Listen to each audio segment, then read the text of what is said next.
So hello everyone. I will show you today how I actually edit a real thesis. Okay, of course not the whole manuscript, just a paragraph from a thesis by a DVM student, a graduating doctor of veterinary medicine student. So for example, first sentence. Approximately 200 to 300 Filipinos die from rabies virus. So there's nothing wrong with that. But it is a sentence, that's why there's a period here.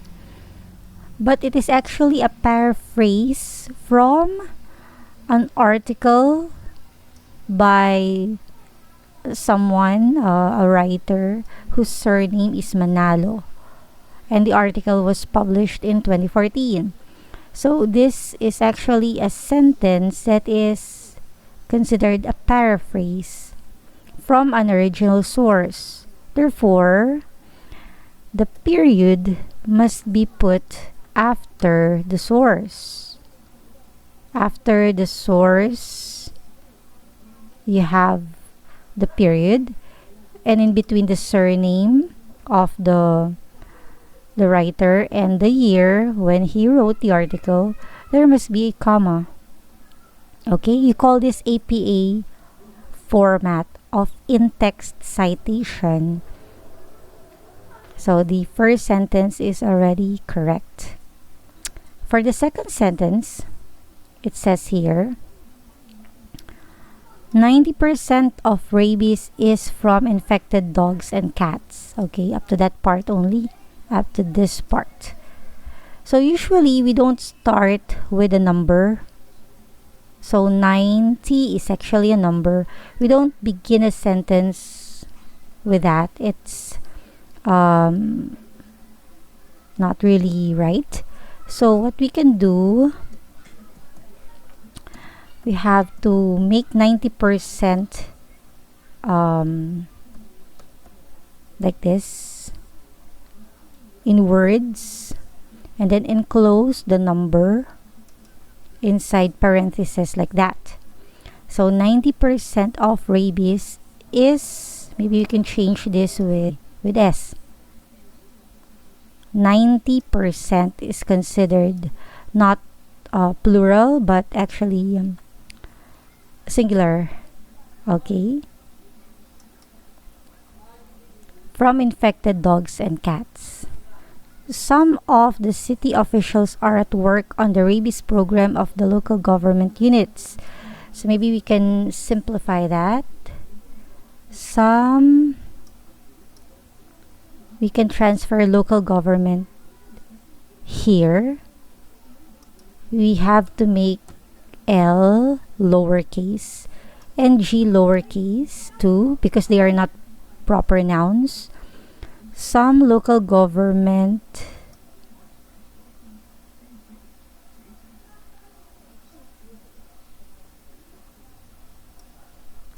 city officials are at work on the rabies program. We have to delete this. Of the units, delete that. Are or have, maybe we can change that with have various anti-rabies programs. Okay. Some local government city officials have various anti-rabies programs. We have to put the period right here, and again a comma in between the surname of the writer and the year when he wrote the article. Next sentence. There are 360,000 dogs registered in Cavite. The province of Cavite is on the top 10 highest cases of rabies in the country. So maybe we can just make this one sentence. So the province of Cavite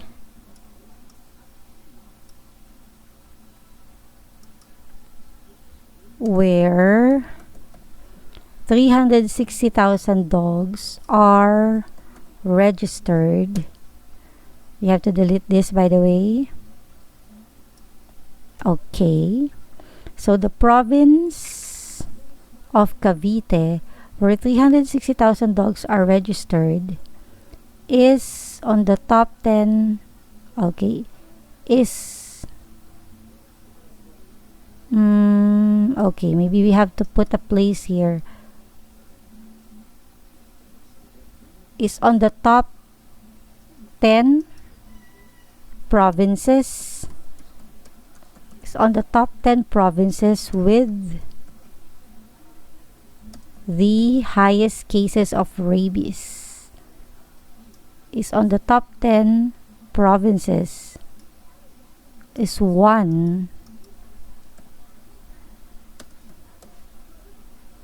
of the top 10 provinces with the highest cases of rabies in the country. So that's how you do it. Again, you put the period after the source and a comma in between the writer and the year. Okay. So here we change this. We have to make it red. 90%. You have to make that red too. And then comes from, I have also edited that. And then this one, change it to red. And then this two, change it to red. Cavite has a budget of 1.24 million pesos for the supply of anti-rabies vaccines that would last for 2 years. So you insert 4. Let's make that red. Again, we put the period after the cited source and a comma between the writer and the year. Human rabies-related deaths are still present in the province of Cavite. Human rabies. So maybe we can delete human. And then rabies, we can make it our subject. Okay, there you go.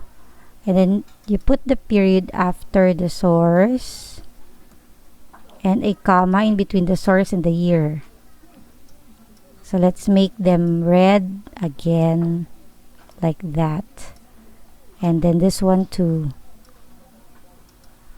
And the last one, Cavite province has urban areas and rural areas.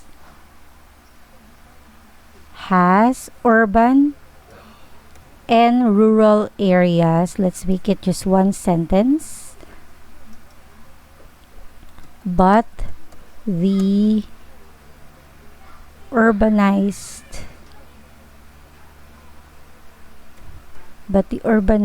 places are the ones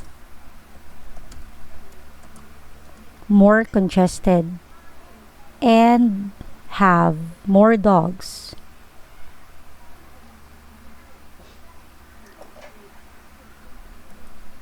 Okay, let's see if this will sound better.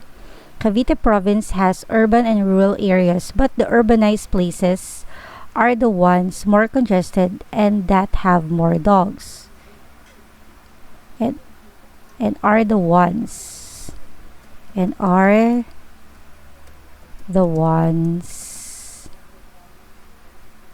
that have more dogs. Okay, let's make that red. So this is how I edit. Okay.